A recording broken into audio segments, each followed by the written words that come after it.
OpenAI has just released a brand new and exciting feature, which competes at a very high level with some very big players in the industry. So we're kind of excited about this. They have a ChatGPT search, which is going head to head against Perplexity and against Google. Today on the podcast, Jamie and I are going to break down some of the main differences here, some of the implications we think this is going to have in the industry, what you should use, whether that's Google, Perplexity, or this. There's a lot going on here to unpack. I'm very, very excited. You got to love it when one of these big players is competing with some of the giants in the industry. Before we get into that, I wanted to say, if you're not a member already and you love using AI tools to either grow and scale your business, or if you're interested in starting a new side hustle, we would love to have you as a member of the AI Hustle School community. So every single week, Jamie and I, you may have heard us talk about it on the podcast before, but if you're not a member already, we'd seriously love to have you as a member. Every single week, we record exclusive content. We just recorded like a 20-minute long episode all about how to be an AI consultant in your industry, how much to charge, how to get customers, the whole thing, and what I've personally been doing in this space. So I haven't published that anywhere else because I kind of talk about clients and confidentially-ish stuff. But we publish all of that in the school community every single week. So we'd love to have you as a member. We have over 200 members. This is an awesome place. People starting $100 million companies and brand new companies, you get a lot of perspective. So this is a great place. We would love to have you as a member. And there's a link in the description. It's only $19 a month. Price will increase in the future, but for now, if you get that price, it's locked in and it will never raise on you in the future. So with that being said, let's get into what's going on with the ChatGPT search. Jamie, have you had a chance to try this out, or have you looked at this yet? I haven't tried it out yet, but I feel like we definitely saw this coming. I mean, Perplexity has been kind of big news the past 6 months or so, and their platform is really just a cool thing to use, and it's great for search results because it provides citations to the information it's giving you. So that's kind of what ChatGPT just rolled out. So basically, you can ask a question and it will give you a response to your question and then give you all the citations over on the right side of the screen, which is really, really handy. And so, I think this is really a great starting point for ChatGPT. I think it will take over Perplexity. Unfortunately, I think they will be the winner if they can come up with a better user experience.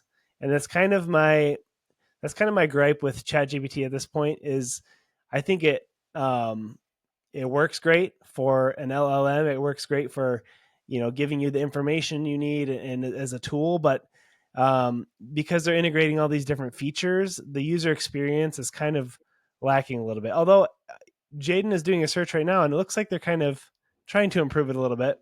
He searched the weather, Yeah. and it pulled up at least the little So icons and stuff. But yeah, I don't I'm know. gonna It's be still honest. I it's still think it's not great. Yeah. Okay. So I'm going to be honest. I think it's pretty cool. I think Perplexity does it better. So yeah, essentially what it is you have the ability to have this search the web enabled. So when you ask it a question like, okay, you could say something. I think it's a particularly useful for news. So it's just like, who is ahead in the polls for the US election? And it's probably already over by the time you're listening to this. But you can click search the web, you have that enabled. And when you ask that question, it's definitely going to search the web. Now, sometimes you don't even have to ask it to tell it to search the web. If you ask it for the weather, it's just going to tell you the weather. Or if you ask it, what time is it in a different time zone, it could just tell you that. So it essentially knows. But sometimes it's a little bit tricky, right? Sometimes you say, tell me a poem about a dog, but maybe there's a specific poem about a dog that you want it to go find, and it just came out this week and it's not included in its training data set, and you need it to go search the web. Then you kind of have this manual search the web button, but it does a pretty good job of knowing when to search the web, even if you haven't asked it for it. So it's interesting. But still, I had it. I mean, it's I had it. cool. I will give you that. It's cool and it's accurate information. It's cited. That's what's important. However, I'll still say the article. So the article we pulled this up on was talking about how it's not exactly a Google killer yet because Google has a little bit better user experience. For example, if you True. looked up a sports score between two teams, it would pull up like the icons of the two teams and maybe their record and just more visually appealing. And I think that's That's really what's lacking right now. Perplexity again did great with that because it would pull in graphics, um, Uh-huh. different symbols and stuff like that. I feel like ChatGPT could use a little bit better user experience with some of these things. Obviously, with I coding, it agree. doesn't matter, but I would like to see a little more pizzazz. You know what I'm saying? No, 100%. So it's kind of interesting because I've done a bunch of different examples where I've went and asked it like a specific question on ChatGPT, and then I've gone over to Perplexity and Google and asked it the same questions. And it's always kind of interesting to me to see like what the different responses are. So one thing I'll say is if you're asking it a question on Perplexity, um, it like so I said who's ahead in the polls in the US election. There's like all these graphics at the top of like news articles. It literally has like a US election 2024 live where it's like counting how many how many states and delegates or whatever you electorates, is that it, Jamie? Electoral You're the votes, yeah, American yeah, here. yep, yep, Electoral votes, yeah. yeah. So it's like how many you need to win, and it's got like this whole tracker here. It's very much like what I expect from Google. When you're asking the same question to Chat GPT, it's just kind of a regular ChatGPT blurb. It does have, citing it, but like this is not as good as Perplexity. So would I use this over Perplexity? No. If I love Perplexity, it's got way more data, way more info, like way more visual articles at the top, and kind of this whole thing. And so I think, yeah, I don't think it beats Perplexity. But that being said, I don't think it's always about whose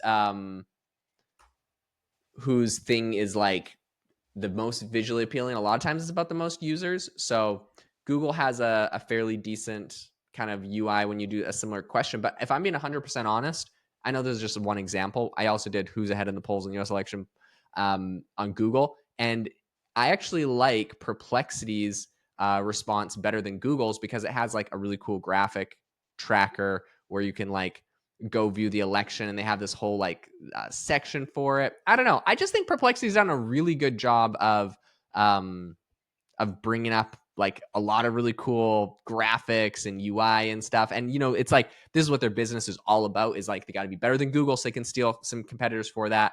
And ChatGPT already has a lot of users for other things, but like this is the only reason that it's got users. So I don't know. I think Perplexity is doing a really good job on some of these random things I've just Googled or I've just searched on it, and they have some cool graphics. Yeah. Mm. I agree. I think Perplexity is still my favorite too. And I do think eventually ChatGPT will surpass or acquire. I don't know exactly what the play is for them, but um, either way, it's cool to see some of these cited searches being integrated into AI. And I do think if Google wasn't a little bit scared before, I think they should be even more scared now with their at least their search business, because I think it's pretty much over at this point. Um, So one crazy thing, because I also get the same feeling a lot, but I also think we are all in a little bit of an AI bubble right now. I recently saw a graphic that was showing like the usage, and it's like Google has like billions of people using their services. Billions of people using their services, and Perplexity's got like you know uh, some like 10 or like 20 million, I think, and ChatGPT's got like 100 million or 200 million. And so it's like, it is impressive, but it's still very, very small. So anyways, I do think that I think it's interesting. Other thing I do want to bring up that's interesting is that Sam Altman has been pushing it pretty hard, trying to promote it. And so he recently tweeted out, he said, "Hey, I'm really sorry to keep hyping our own products, but you should get ChatGPT Plus and install the Chrome extension for search. I'm cheerfully the first to admit when we ship something that isn't very good, but this time it's really good." So they actually have a Chrome extension. Someone responded though to his tweet, which was kind of funny, and they said, "Yeah, here's a link to the extension," and it was just a link to the Perplexity extension. So little bit of that's trolling funny. going on there. They do have a Chrome extension which has 500 ratings now. It's got about 4.1 stars. I've heard mixed messages from people on it, to be honest. But essentially, what they're making it you able to do is when you're like searching the search bar on your browser, you can have ChatGPT selected as your search result. So they're really going after Google quite directly.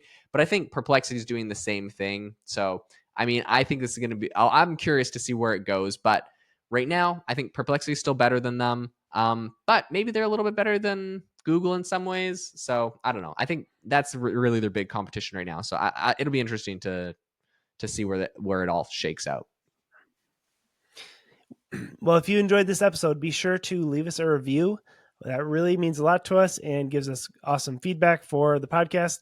And be sure to check out our school community so you can stay up to date on the latest AI tools and how you can use them to make more money.